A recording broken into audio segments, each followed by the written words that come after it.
Dr. Fole, as you know, bipartisan Science Committee legislation, H.R. 4091, the ARPA-E Reauthorization Act of 2019, authorizes key reforms of the Department of Energy's ARPA-E program regarding research scope, program evaluation requirements, and efforts to avoid duplication.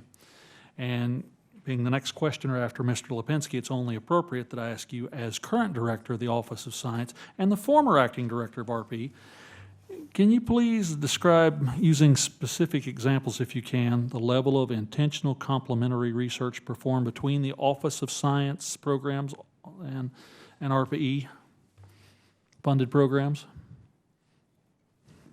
Yes, I could probably offer you after the fact of more of a laundry list of the opportunities, but let me just give you one earlier today. And this leads us over into discussion about how you facilitate and make that happen, if you will. I can do that as well. We talked about fusion energy a little while ago. There's an example where just now we are working with ARPA-E to put together a joint funding announcement.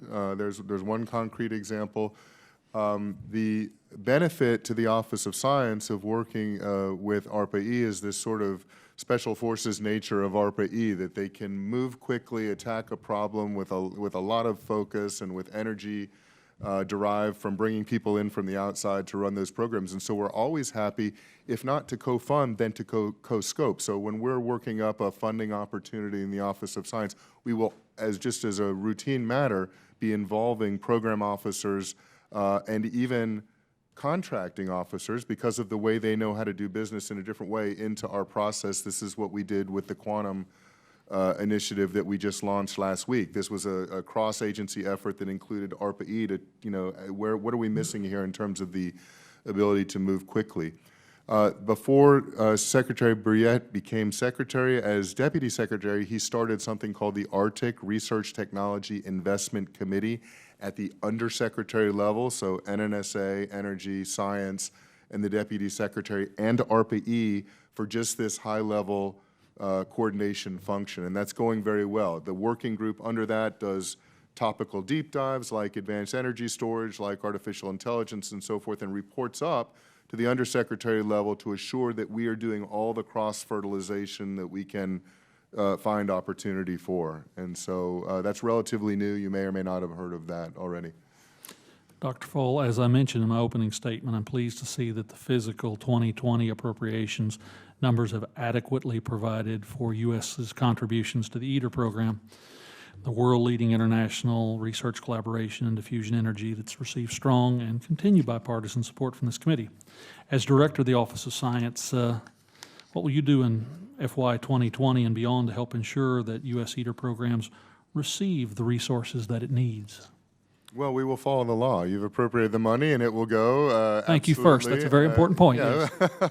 Of course, we'll follow the law. And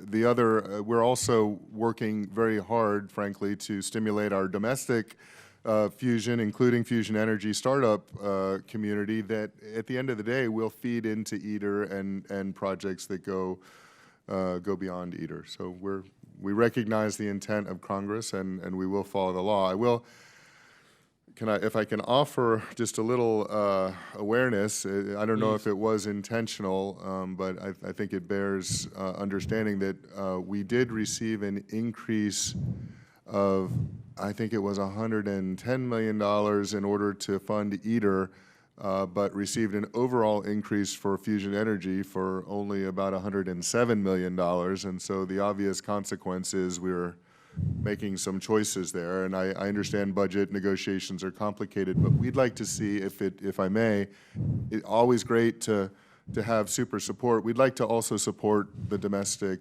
be able to say that we're doing something in a relatively balanced way in terms of increasing support. If money goes to ITER, we'd also love for money to go to the domestic side as well. Absolutely, Doctor. And as you well know, as authorizers, part of our process is to help in a polite way educate the appropriators about the common goals we all have together. With that, thank you, Dr. Fole.